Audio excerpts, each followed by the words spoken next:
During the period from the 1980s to the early 21st century, Japanese brands accounted for more than half of the Chinese electrical appliance market. However, it is such a brilliant Japanese electrical appliance, but suddenly there is a shocking news: Panasonic is going to withdraw the production line from China. What is going on? In addition, the dynamics of Japanese companies represented by Panasonic have caused countless people to worry that the era of China's manufacturing may disappear due to the withdrawal of foreign companies. Is it true? Well, that and more is exactly what we are going to talk about today. Let's get started. In late December 2022, Japanese media reported a piece of news. Panasonic Electric has currently developed a new series of A7 products, which are planned to be produced in Hyogo Prefecture, Japan. This news seems to be just an ordinary factory establishment, but it has a different meaning. First of all, as the latest generation of Panasonic products, the A7 series represents the future of the brand. However, the factories established by Panasonic in China are basically the production lines of A6 products. Therefore, many people have reason to believe that Panasonic's move is entirely to prepare for the industry's retreat. Secondly, as early as 2021 to 2022, Panasonic has closed the only dry battery factory left in China. Under the decision of Panasonic senior management, the factory's industry and budget funds will be invested in Southeast Asia and Central and South America. It should be known that the factory was established in 1993. And it was the first batch of factories of Japanese companies to come to China, representing Panasonic's strategic intention to invest in China. Its appearance has stimulated the development of China's domestic battery manufacturing industry, which is also the starting point of Panasonic's investment in China, which is extremely important. In addition, since 2020, the Japanese government has been using the two major tools of funds and policies to encourage Japanese companies to retreat.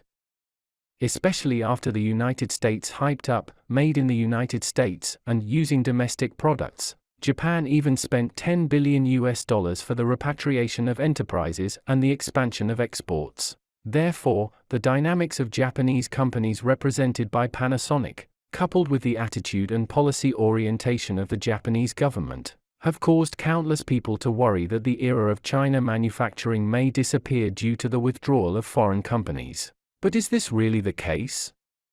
In other words, are Japanese companies really withdrawing willingly? Obviously, the answer is no. First of all, the withdrawal of Panasonic's dry battery factory is not the result of Panasonic's compliance with the Japanese government at all, but the result of market competition. This is mainly because, with the development of China's scientific and technological power, Chinese enterprises have become more and more thorough in their grasp of dry battery technology, and their technology has gradually become top-notch. Therefore, newly emerging Chinese battery brands hold absolute initiative in the battery market. Moreover, these domestic brands are different from foreign companies like Panasonic. They have advantages in terms of policy and cost control, which makes Panasonic completely lose its competitive advantage. Before the Panasonic battery factory withdrew, someone once conducted statistics on the Chinese battery market and found that the share of Panasonic batteries was less than 3%. This means that it is difficult for this dry battery factory to do anything more. If it insists on maintaining it, it is afraid that the situation of loss will come.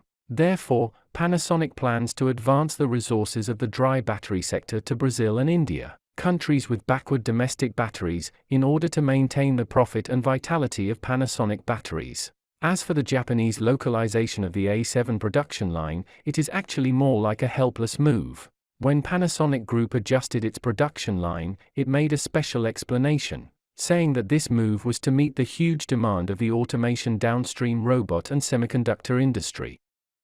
On the other hand, it is to shorten the mass production and research and development speed of new products and speed up their time to market. From this statement, it is not Mitsubishi and Yaskawa, both Japanese automation giants, decisively put the automated supply chain into China. Compared with them, Panasonic is more conservative, because Panasonic chooses to take back the factory and supply chain to the mainland, which allows Panasonic not to offend the United States, but also to receive return subsidies from the Japanese government.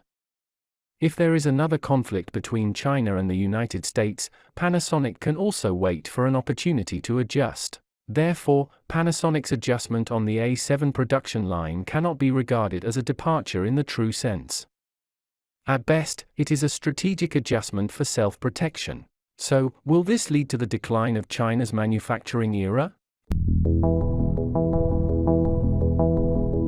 From the end of 2022 to the beginning of 2023, US President Biden also repeatedly called on the American people to buy American products and support American manufacturing in his New Year's speech.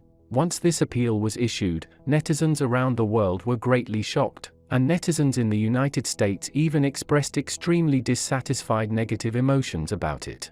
Such a scene may seem absurd, but behind it is the proliferation of made-in-China products in the United States and the outflow of American manufacturers. These two factors not only restrict the employment in the United States, but also limit the profits of the domestic manufacturing industry in the United States, which leads to the dilemma that the upper-class companies in the United States have super high profits, but the lower-class people are frequently unemployed.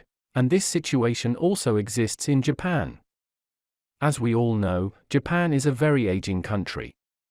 This means that local labor is not only scarce, but its cost is also very high, causing many Japanese companies to migrate to countries with lower labor costs to start production. For example, Panasonic, mentioned earlier, decided to completely stop the production of rice cookers in Japan in June 2023, and gradually hand them over to factories in China for production in the following time, so as to strengthen the competitiveness of products in China. From the withdrawal of the dry battery production line to the introduction of the rice cooker production line, it is not difficult to find that Japan does not want to withdraw from China, but what they are doing is to improve the quality of investment in China. To put it simply, China's grassroots manufacturing industry has risen, and Japanese manufacturing has gradually lost its competitiveness. They must introduce high-end manufacturing, so as to balance the overall market revenue.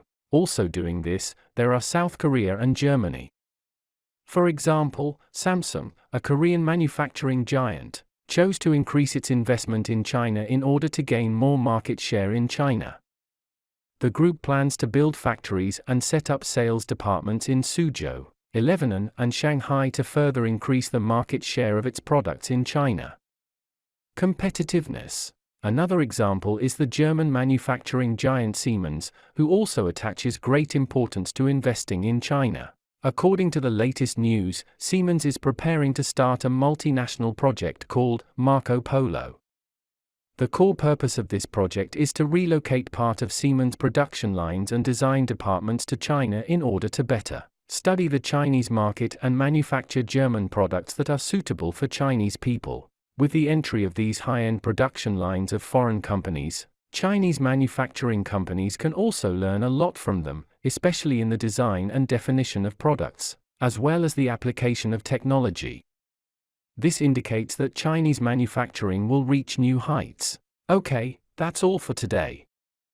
Please put your comments below and share your insightful ideas with other people. Thank you for watching. I am Tech Teller, the person to tell you the news that worth spreading and the opinions that worth thinking every day. Goodbye.